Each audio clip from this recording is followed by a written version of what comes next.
لله وكفى وسلام على عباده الذين اصطفى إن الله وملائكته يصلون على النبي يا أيها الذين آمنوا صلوا عليه وسلموا تسليما اللهم صل على سيدنا ونبينا وشفيعنا وحبيبنا ومولانا محمد وآله وأصحابه وبارك وسلم اللهم صل على سيدنا ونبينا وشفيعنا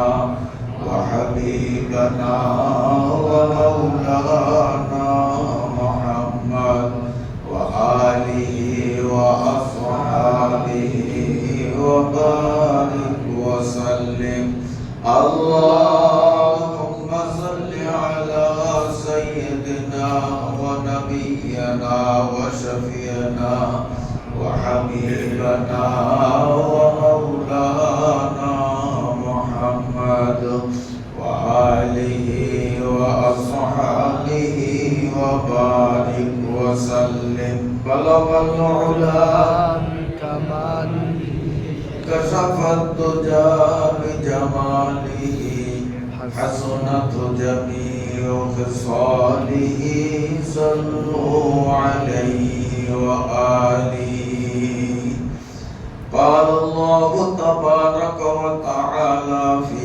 كلامه المجيد فلما أسلم وتله للجبين وناديناه أن يا إبراهيم قد صدقت الرؤيا إنا كذلك نجزي المحسنين إن هذا لهو البلاء المبين وفديناه بذبح عظيم صدق الله مولانا العظيم وصدق نبينا الكريم ونحن على ذلك لمن الشاهدين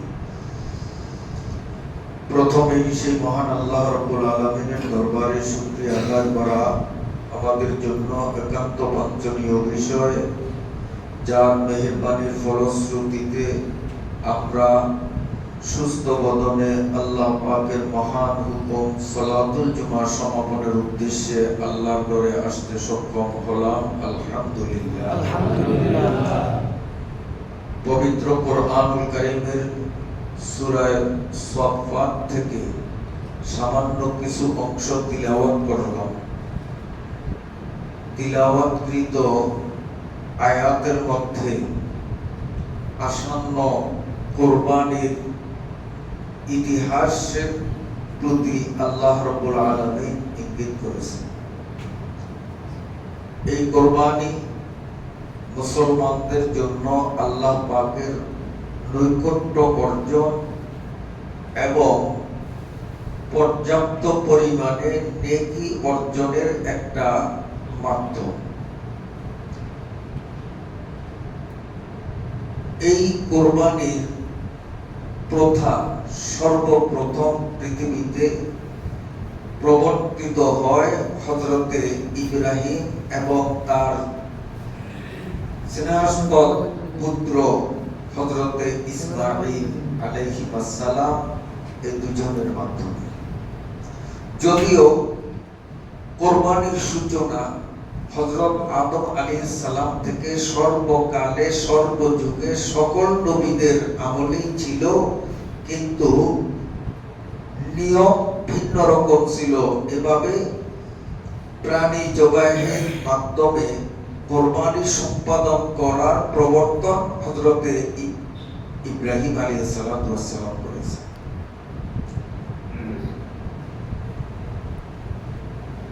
আল্লাহ রাব্বুল আলামিন ঐশী বাণী আল্লাহ তার নিজের প্রত্যাদেশ নবীদের কাছে পাঠানোর বিভিন্ন মাধ্যম রয়েছে। কখনো সরাসরি জাগ্রত অবস্থায় নবীকে সম্বোধন করে আল্লাহ রাব্বুল আলামিন সরাসরি প্রত্যাদেশ প্রদান করেন। কখনো হযরতে জিবরাইল ফেরেশতার মাধ্যমে আল্লাহ প্রত্যাদেশ নবীদের কাছে পাঠিয়ে থাকেন। আবার বা কখনো নিদ্রামগ্ন অবস্থায় স্বপ্নের মাধ্যমে আল্লাহ তার প্রত্যাদেশ নবীদের কাছে পাঠান। এজন্য আমাদের স্বপ্ন আর নবীদের স্বপ্ন এক নয়। আমাদের স্বপ্ন কোনটা সত্য হয়, কোনটা অসত্য হয়। আমাদের স্বপ্ন সত্য যেটি হয়, অনেক ক্ষেত্রে এমন দেখা যায় স্বপ্নে দেখেছি একরকম, স্বপ্ন সত্য কিন্তু তার বাস্তবায়ন ঘটেছে অন্যরকম পদ্ধতিতে। কিন্তু নবীদের স্বপ্ন তেমন নয়। নবীদের স্বপ্ন সরাসরি আল্লাহ কর্তৃক প্রদত্ত প্রত্যাদেশ বা ওয়াহী। এজন্য সর্বকালের সর্বযুগের সকল নবীদের স্বপ্নই ওয়াহীর অন্তর্ভুক্ত। স্বপ্নে যা দেখবেন বাস্তবে তার বাস্তবায়ন করা বাধ্যতামূলক ছিল। তো আল্লাহ রাব্বুল আলামিন হযরতে ইব্রাহিম আলাইহিস সালাতু ওয়াস সালামকে স্বপ্নের মাধ্যমে আদেশ করলেন, তুমি কুরবানি করো। ইব্রাহিম আলাইহিস সালাম পরদিন সকালবেলা 100 উট আল্লাহর নামে কুরবানি করেন। 100 উট। এরপরে দিনের অবসানান্তে আবার রাত্রি আসলো। এ রাতে যখন তিনি ঘুমান, আবারও স্বপ্ন দেখেন, ইব্রাহিম তুমি কুরবানি করো। পরদিন সকালবেলা তিনি আবারও 100 উট কুরবানি করলেন। তৃতীয় রাত্রেও একই রকম স্বপ্ন। তখন স্বপ্নের মধ্যেই হযরত ইব্রাহিম আলাইহিস সালাতু ওয়াস সালাম প্রশ্ন করলেন, আল্লাহ,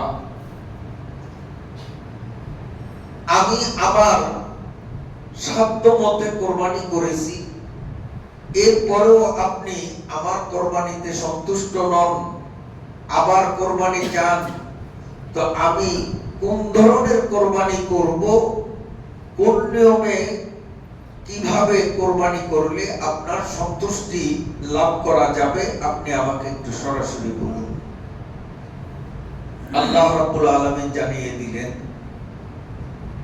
এই পৃথিবীতে আমার পরে তোমার সবচেয়ে প্রিয় বস্তু যেটা, আমার ইচ্ছে হলো তাকে আমার রাহে কুরবানি করে দাও।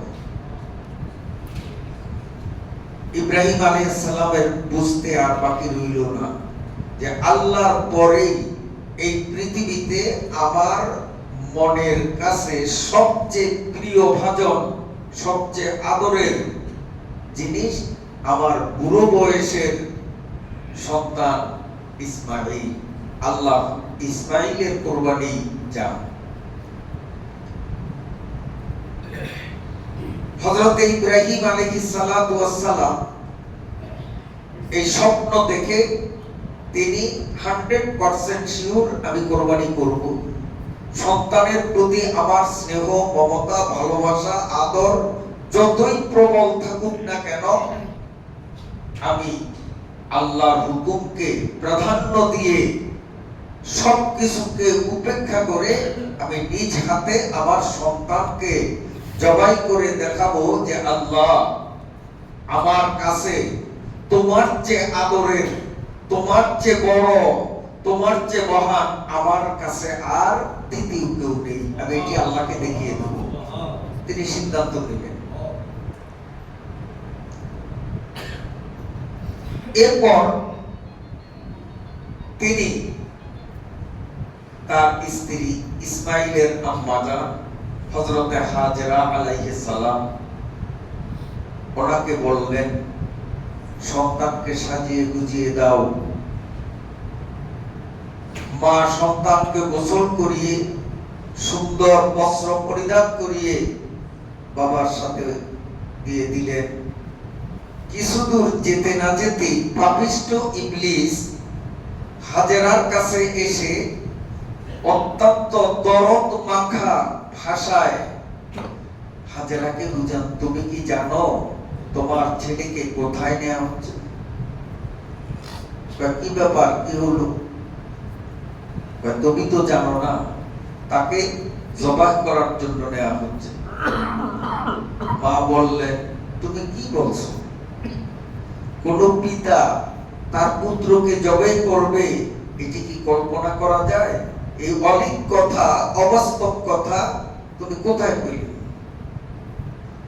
তখন ইবলিস যুক্তি দাঁড় করলো, তুমি তো জানো না, তোমার স্বামী নবী, আর নবীরা আল্লাহর নির্দেশ পালন শতভাগ করে আল্লাহর হুকুম হয়েছে ইসমাইলকে জবাই করার জন্য, তাই তো তাকে নিয়ে গেল। ইবলিস ভাবছে যে এইভাবে বললে হাজেরা হয়তো সন্তানকে জবাই যাতে না হয় ইব্রাহিমের হাত থেকে ছিনিয়ে আনবে। কিন্তু বিষয়টা উল্টো দাঁড়ালো। শয়তানের কথা শেষ হতে না হতেই হযরতে বিবি হাজেরা বলে দিলেন, তোমাকে দেখতে মানুষের আকৃতিতে দেখা গেলেও আমার কাছে নিশ্চিত যে তুমি আসলে মানুষ নহে, তুমি আস্ত ইবলিস, তুমি শয়তান। নইলে আল্লাহ পাকের হুকুম যদি হয় সন্তানকে জবাই করার, আমি হাজেরার এক সন্তান কেন লক্ষ সন্তানকেও যদি আমার আল্লাহ জবাই কামনা করেন, তো আমি নিশ্চিত আমি সকল সন্তানকে আল্লাহর রাহে জবাই দিতে রাজি। ইবলিস যখন দেখলো বিবি হাজেরার কাছে সুবিধা করতে পারলো না, এবার সে হযরতে ইব্রাহিম আলাইহিস সালাতু ওয়াস সালামের কাছে এক দৌড়ে গেল। গিয়েই তাকেও অনেক দরদ মাখা ভাষায় বুঝাতে চেষ্টা করলো যে এই জবাই থেকে কোনো মতে তাকে বারণ করা যায় কিনা। কিন্তু ইব্রাহিম আলাইহিস সালাতু ওয়াস সালাম ইবলিসকে অভিসম্পাত করে তিনি সামনের দিকে যখন এগোতে ছিলেন, এই পাপিষ্ঠ ইবলিস ইব্রাহিমের আগেই একটু সামনে এক জায়গায় অবস্থান নিল। বিকট আওয়াজে চিৎকার মেরে হযরতে ইব্রাহিম আলাইহিস সালাতু ওয়াস সালামের গতিরোধ করলো। তাকে সামনে যেতে দেবে না, জবাইয়ের স্থানে পৌঁছাতে দেবে না। হযরতে ইব্রাহিম আলাইহিস সালাম তখন উচ্চ কণ্ঠে আল্লাহু আকবার ধ্বনি তুললেন।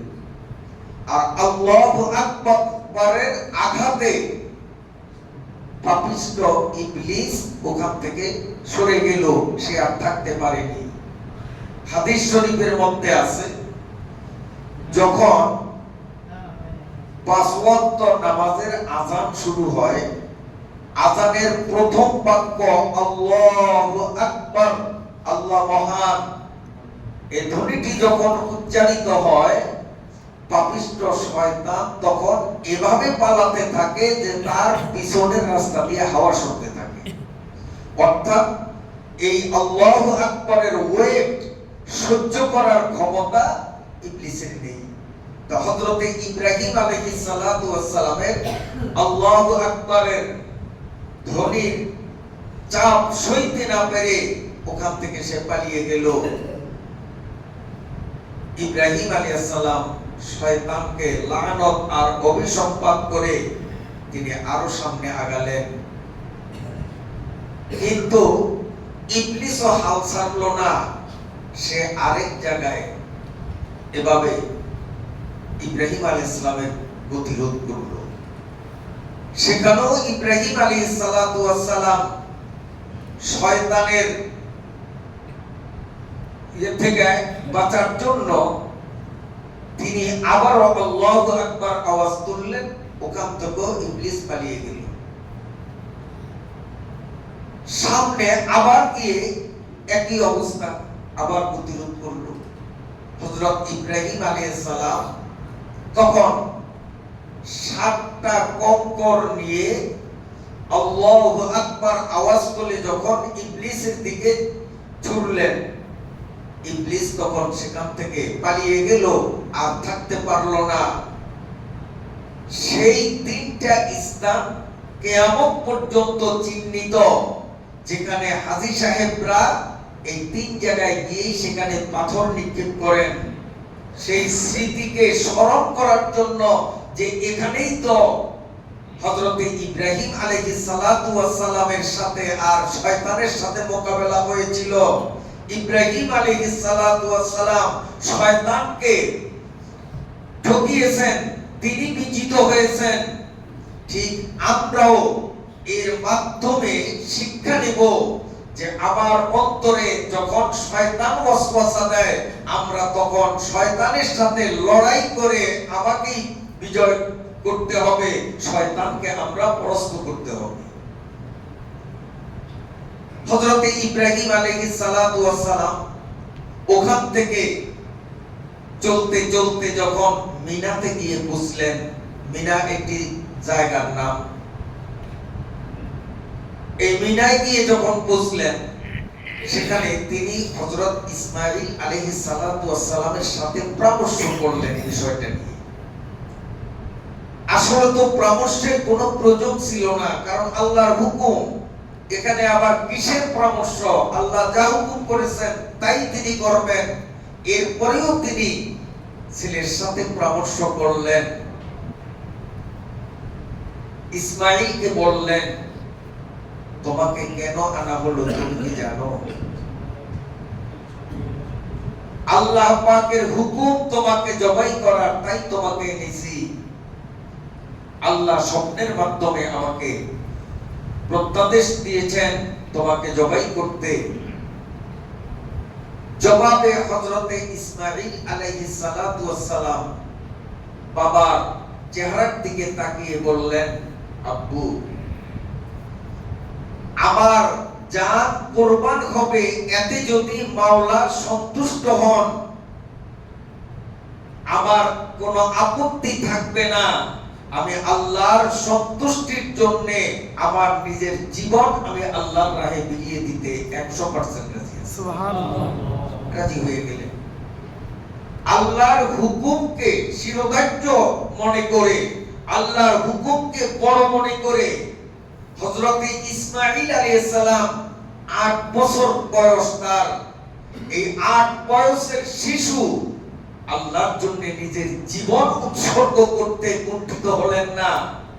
আর আমরা জ্ঞানী, গুণী, শিক্ষিত, সামাজিক, সমাজপতি, বুদ্ধিজীবী নিজেদেরকে দাবি করেও অহরহ দৈনন্দিন অসংখ্য পরিমাণে আল্লাহ পাকের হুকুমকে অমান্য করে যাচ্ছি। হযরত ইসমাঈল আলাইহিস সালাতু ওয়াস সালাম রাজি হয়ে গেলেন। ইব্রাহিম আলাইহিস সালামের উদ্দেশ্য ছিল পরামর্শের, যে ও রাজি থাকুক আর নাই থাকুক, আমার যা করার আমি তাই করব। কিন্তু ইসমাঈলের ধৈর্য, ইসমাঈলের আল্লাহর প্রতি বিশ্বাস, আল্লাহর হুকুমের গুরুত্ব তার অন্তরে কতটুকু, এটা বাস্তবে দেখার জন্য। আর ইসমাঈলকে যদি তার অজান্তে আমি জবাই করে দেই, সে যেই সওয়াব পাবে, বিষয়টা জেনে শুনে যদি নিজের গলা জবাইয়ের জন্য পেতে দেয়, তাহলে তো তার সওয়াবের পরিমাণ আরো বহুগুণে বৃদ্ধি পাবে। এইজন্য সন্তান যাতে বহুগুণের বৃদ্ধি অঙ্কের সওয়াব অর্জন করতে পারে, ইব্রাহিম আলাইহিস সালামের উদ্দেশ্য তাই ছিল, তাই তিনি পরামর্শ করলেন। ফালাম্মা আসলামা ওয়া তাল্লাহু লিল জাবিন, আল্লাহ পাক বলেন পিতা পুত্র ঐক্যমতে উপনীত হয়ে এরা যখন সবাই প্রস্তুতি নিল, ইসমাঈলকে সহায় দিলেন, জবাই করবেন। হযরতে ইব্রাহিম আলাইহিস সালাতু ওয়াস সালাম তখন চিন্তা করছেন, আমি তো পিতা, বুড়ো বয়সে এই সন্তান পেয়েছি, হয়তো পিতৃ স্নেহ আল্লাহর হুকুম পালনে আমাকে বাধাগ্রস্ত করে কিনা, এজন্য ইব্রাহিম আলাইহিস সালাম নিজের চক্ষু বন্ধ করলেন। এরপরে তিনি ছুরি চালাবেন যে তাহলে সন্তানের মুখ দেখবো না, মায়ার ঢেউ আর উঠবে না। এজন্য তিনি নিজের চোখ বন্ধ করে এভাবে ছুরি চালাইতেছেন। কিন্তু আল্লাহ রাব্বুল আলামিন ছুরির উপরে হুকুম করলেন, ও ছুরি, ইব্রাহিম তো ইব্রাহিমের কাজ করে, তুমি কিন্তু তোমার কাজ করতে হবে। আমার ইসমাইলের গলা কাটবে তো দূরের কথা, আমার ইসমাইলের একটা পশম যেন তোমার দ্বারা কর্তৃত না হয়। সুবহানাল্লাহ। আল্লাহ পাক যখন যাকে যেই হুকুম দেন সে সেই হুকুম মানতে বাধ্য। ইব্রাহিম আলাইহিস সালামকে নমরুদ যখন লেলিহান অগ্নিকুণ্ডলিতে নিক্ষিপ্ত করলো, আল্লাহ পাক আগুনকে হুকুম করলেন, তোমার স্বাভাবিক ধর্ম যে তোমার মধ্যে আসবে তুমি তাকে জ্বালিয়ে পুড়িয়ে ভস্মীভূত করো, ছাইয়ে পরিণত করো, কিন্তু আমার ইব্রাহিমের একটা পশম যেন না পড়ে, আমার ইব্রাহিমের জন্য তুমি ফুল বাগানে পরিণত হয়ে যাও। ঠিক আগুনের বাস্তব কাজ তাই হলো। এখানেও ইব্রাহিম চোখ বাঁধা অবস্থায় ছুরি চালান, কিন্তু ছুরি যে চালাইতেছেন গলা যে কাটে এটা অনুমান হয় না। অনুমান হয় যত পোষাইতেছি কাটে না। কাটবে কিভাবে? যেহেতু আল্লাহ পাক ছুরির উপরে হুকুম করেছেন। ছুরি আর ইসমাইলের গলা দুইয়ের মাঝে আল্লাহর হুকুম অন্তরায় হয়ে গেছে, যার কারণে ইসমাইলের একটা পশম কাটার ক্ষমতাও ছুরির ছিল না। ইব্রাহিম আলাইহিস সালাতু ওয়াস সালাম তখন একটু গোসান্বিত হলেন, আমি পরীক্ষায় পাস করব, আল্লাহর হুকুমকে মান্য করব, সন্তানকে জবাই করব, ছুরি আমাকে সুযোগ দেয় না। তিনি গোসান্বিত অবস্থায় জিদ্দের বশীভূত হয়ে ছুরিটাকে এভাবে নিক্ষেপ করলেন। ওই ধারালো ছুরি একটা শক্ত পাথরের উপরে পড়লো, আর ছুরির তেজে ওই পাথর দ্বিখণ্ডিত হয়ে গেল। পাথর কাটলো কিন্তু ইসমাইলের গলা কাটলো না। পাথর কাটলো ইসমাইলের গলা কাটলো না। আবার তিনি ছুরি আনলেন। এভাবে তিনবার আল্লাহ রাব্বুল আলামিন তারপর জিবরাইল আলাইহিস সালাতু ওয়াস সালামকে হুকুম করলেন, ও জিবরাইল, জান্নাত থেকে একটা হৃষ্টপুষ্ট মোটা তাজা সুদর্শন দুম্বা নিয়ে ইসমাইলকে ছুরির তলদেশ থেকে সরিয়ে দুম্বাটাকে সেখানে স্থাপন করো।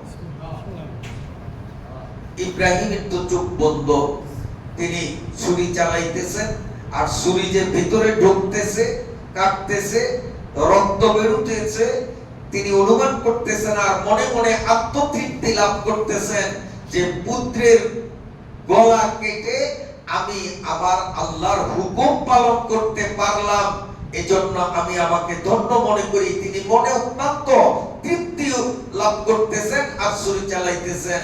যখন জবাই সম্পন্ন হলো, তিনি চক্ষু খুলে দেখেন ইসমাইল পাশে দাঁড়ানো, আর ছুরির নিচে রয়েছে একটা দুম্বা। সুবহানাল্লাহ। এজন্য ইব্রাহিম আলাইহিস সালাতু ওয়াস সালাম চিন্তা করলেন যে কি হলো, কি করলাম আর কি দেখলাম, কি হলো। তিনি বিস্মিত। সাথে সাথে আল্লাহ রাব্বুল আলামিন আকাশ থেকে ডাক দিলেন, ওয়ানাদাইনাহু আইয়া ইব্রাহিম কাদ সাদ্দাকতার রুয়া ইন্না কাযালিকা নাজজিল মুহসিনিন ইন্না হাযা লাহুয়াল বালাউল মুবিন ফাদাইনাহু বিযবহিন আযীম। আল্লাহ ডাক দিলেন, ইয়া ইব্রাহিম, হে ইব্রাহিম, কাদ সাদ্দাকতার রুইয়া, স্বপ্নের মাধ্যমে তোমাকে যে নির্দেশ আমি দিয়েছি তুমি সেই নির্দেশ পালনে সার্থক হয়েছো। সুবহানাল্লাহ, তুমি পরীক্ষায় পাস করেছো। আল্লাহ রাব্বুল আলামিন হযরত ইব্রাহিম আলাইহিস সালামকে বিভিন্ন সময় বিভিন্ন জিনিসের মাধ্যমে পরীক্ষা করেছেন। প্রতিটি পরীক্ষায় তিনি সফল হয়েছেন। সর্বশেষ পরীক্ষা, সবচেয়ে কঠিন, সবচেয়ে গুরুত্বপূর্ণ, উল্লেখযোগ্য, ঐতিহাসিক পরীক্ষা ছিল ইসমাঈল আলাইহিস সালামের জবাব। এই পরীক্ষায়ও তিনি 100% সফলতা লাভ করলেন। আল্লাহ বলেন যে ইব্রাহিম, ইসমাঈলের গলা কাটানো আমার উদ্দেশ্য ছিল না। আমার উদ্দেশ্য ছিল যে আমার হুকুম পালনের গুরুত্ব তোমাদের পিতা পুত্রের মধ্যে কতটুকু পরিমাণ আছে এটার বাস্তব প্রমাণ করা। আজকের এই পরীক্ষায় তোমরা বাপ বেটা দুইজন 100% সফল হয়ে গেছে।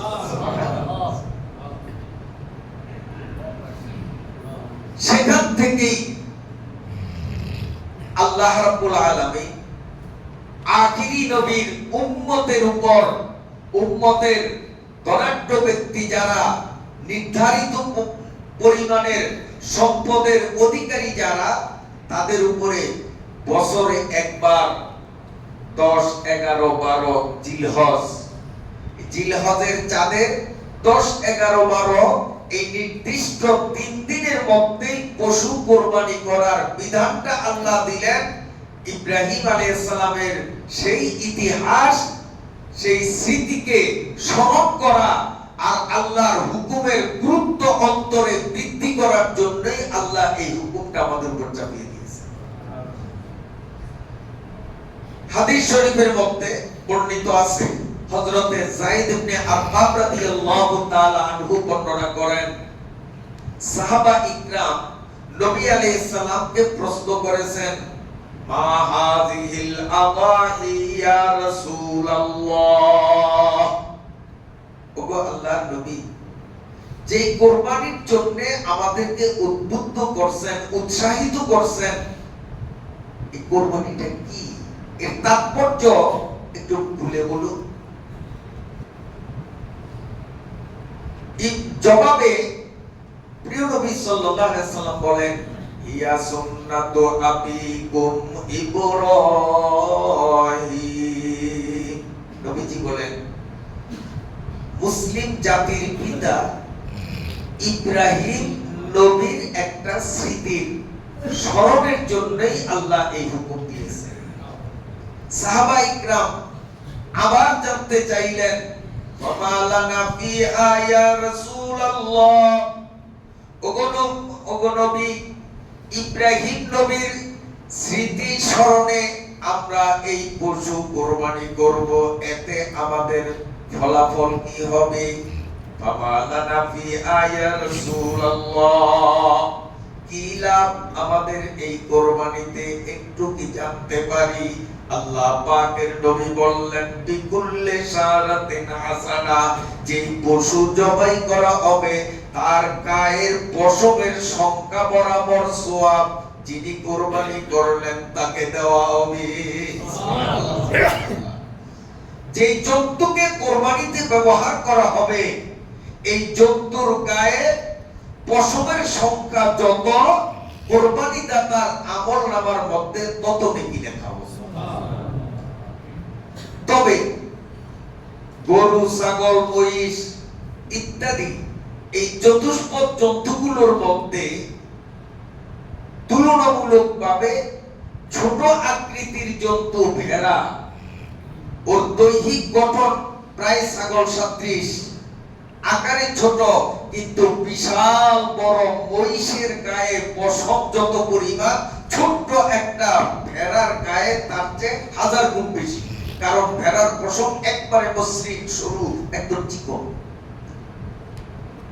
জানোয়ার ছোট কিন্তু পশম মহিষের চেয়ে চেয়েও একটা ভেড়ার গায়ে অনেক বেশি। সাহাবা একরাম আশ্চর্যান্বিত হয়ে আবার জিজ্ঞেস করলেন, ফাসুফু ইয়া রাসূলুল্লাহ, ওগো নবী, কেউ যদি ভেড়া কুরবানিতে ব্যবহার করে তার কি হবে? আল্লাহ পাকের নবী এবারও জবাবে বললেন, বিকুল্লি শারাতিন হাসানা, যেই জন্তুতেই কুরবানি করো ওই জন্তুর গায়ের পশম বরাবর সওয়াব আল্লাহ তাকে দিয়ে দিবে। সুবহানাল্লাহ, সুবহানাল্লাহ।